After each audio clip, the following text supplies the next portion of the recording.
واضرب لهم مثل الحياة الدنيا كماء أنزلناه من السماء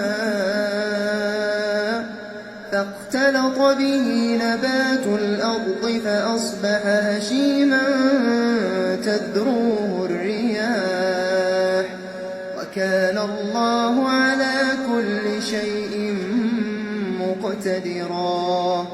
المال والبنون زينة الحياة الدنيا والباقيات الصالحات خير عند ربك ثوابا وخير أملا.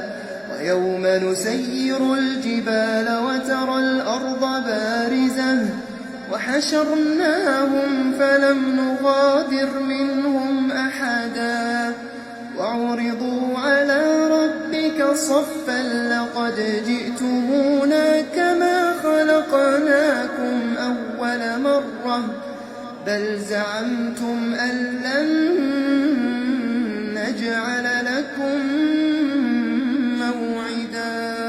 ووضع الكتاب فترى المجرمين مشفقين مما فيه ويقولون يا ويلتنا ما لهذا الكتاب لا يغادر صغيرة ولا كبيرة إلا أحصاها ووجدوا ما عملوا حاضرا ولا يظلم ربك أحدا.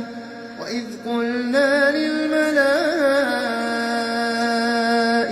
اسجدوا لآدم فسجدوا إلا إبليس كان من الجن ففسق عن أمر ربه أفتتخذونه وذريته